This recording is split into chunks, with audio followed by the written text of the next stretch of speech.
Est-ce que tu as été à Boss pour voir si c'est bon? Non mais bon, on s'en fout. Non, on s'en fout pas de Boss. On s'en fout pas. C'est Riom. Ah, c'est Riom. Une petite commune pour lutter face aux autres grosses communes, ça aurait été compliqué.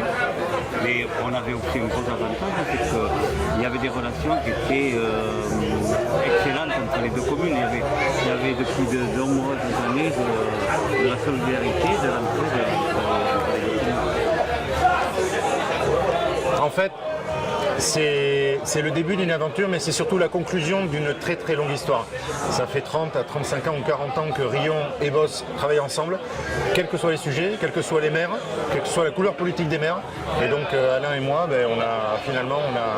on a fermé ce livre et on en a ouvert un autre. Vous avez pris la succession de Joël Goyenex en 2014. C'est une continuité. Ça se fait beaucoup dans les Landes, la continuité des élus. Est-ce que c'est un parrainage? Comment ça fonctionne pour devenir élu ici dans les Landes, alors qu'on a un petit peu le sentiment qu'on est dans un vrai paternalisme? Alors, on pourrait l'appeler comme ça, mais je pense que ça n'est pas tout à fait la réalité. En fait, ce qu'on peut appeler paternalisme, au contraire, je pense que c'est une vision, j'allais dire, humaniste des choses. Moi, Joël Goyenex et Henri Emmanueli m'ont beaucoup appris.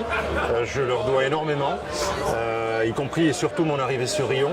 Mais au-delà de Riom, je pense que c'est surtout la notion de service public, de rendre service au public, de rendre service aux gens, de s'intéresser à la ruralité telle qu'elle est aujourd'hui. Et j'allais dire qu'après tout, ce sont les Rionnais qui m'ont fait confiance et je pense que, en tout cas, j'espère qu'ils ont eu raison. C'est difficile à faire le service public dans une commune, la nouvelle commune Riom-Boss? C'est un travail de chaque jour. Sur quoi ça s'appuie? Du personnel, des agents, oui. des élus de qualité? C'est difficile aussi à trouver des gens qui s'investissent. Vous l'avez dit, il faut des agents de qualité et imprégnés du travail qui est le leur, ce qui est le cas. On a la chance d'avoir un personnel extrêmement professionnel. Et pour les élus, comme vous l'avez dit, c'est d'abord et avant tout une motivation évidente et qui au fur et à mesure peut s'émousser. On arrive là typiquement à la moitié du mandat et vous regarderez le nombre de conseils municipaux qui ne sont plus complets, qui ne sont plus pleins, des maires qui démissionnent parce que 1 an, 2 ans, 3 ans, 10 ans, quelquefois ça fait beaucoup. Et donc là, on sent qu'il pouvait y avoir une certaine lassitude et la création de la commune nouvelle a redonné du pulse par rapport à ça et une vraie volonté d'agir. Vous êtes un jeune maire, c'est un premier mandat ou c'est... Ah oui, non, c'est un vrai premier mandat. Ah, tout à fait. Jamais fait quelque chose avant, comme ça. C'est un parachutage, c'est quoi? Ah, c'est pas du tout un parachutage, non. Je suis, contrairement aux apparences, je suis né à Dax. J'ai fait mes écoles et mes études à Tartas. J'ai vécu à Odon, c'est-à-dire à 10 km d'ici. Je me sens landais, rionnais, français également, et attaché aux traditions qui font nos richesses. Donc, cela dit, j'avais pris des cours de pilotage. C'est plus un pilotage qu'un atterrissage finalement. Et ça tombe bien parce qu'on a un aérodrome à Riom, donc c'est plutôt cohérent. C'est quoi le gros challenge pour la nouvelle commune aujourd'hui? Les gros chantiers à venir là? Alors, il y a des chantiers d'équipement, on a l'agrandissement de la médiathèque, on a tout ce qui fait que sur une commune de 3000 habitants, il y a des équipements qui vous avez qu'à voir d'ailleurs. La plupart sont ou neufs ou anciens mais rénovés. Et donc ça c'est... Avant de construire du neuf, je pense qu'il faut que les gens soient à l'aise dans ce qui est existant. Et donc il faut qu'on maintienne notre patrimoine au mieux et dans la meilleure des offres possibles pour les citoyens, de manière à ce qu'ils ne regrettent pas le choix qui a été le nôtre de se marier. Vous avez aussi pris des responsabilités, il me semble, au niveau de la communauté de communes. Oui. Être à la fois maire de Riom-des-Landes, président de la communauté de communes du pays Tarusac, pour un jeune élu comme vous, c'est pas déstabilisant un peu?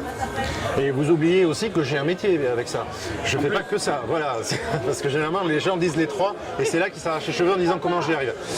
J'y arrive parce que j'ai une équipe, je peux m'appuyer sur des gens qui sont compétents et motivés et j'ai, me semble-t-il, la chance d'être soutenu par la population aussi. Donc tant que vous faites plaisir aux gens, vous êtes motivés. Les 3 ans passés et les relations relations que vous avez tissées avec les gens, avec les élus du secteur, du territoire, ça renforce vos convictions politiques, ça renforce vos convictions d'élus, territoriales, locales, ou au contraire, ça vous donne envie de ficher le camp rapidement? Ah non, surtout pas. Ah non, moi je ne veux pas partir. Tant que les Rionnais m'accordent leur confiance, je vais rester. Mais si vous voulez, vous avez la théorie, vous avez la pratique. Ma formation m'a surtout amené à faire de la théorie, qui peut être tout à fait séduisante. Et quand vous avez les deux mains dans le cambouis, vous vous apercevez que la théorie ne dit pas tout, que les textes de loi ne disent pas tout, et qu'il y a malgré tout des êtres humains, des hommes et des femmes, et il y a des contraintes et des opportunités. Il faut savoir et les contenir et surtout les saisir. Et je crois que c'est ça qui fait la richesse du mandat. De ce mandat-là, je n'ai que ce mandat-là. Là, ça veut dire qu'il y a eu un pourboire. Et la présidence de la communauté de communes, c'est pareil. C'est une autre forme de mandat, mais très locale. Et c'est peut-être ça qui fait la richesse et tout le sel d'un mandat. C'est la proximité. Il me semble que vous avez dit dans une interview récente que la taille de la communauté de communes vous semblait aujourd'hui suffisante pour travailler, mais que dans l'avenir, vous gardiez à l'esprit la possibilité de grandir.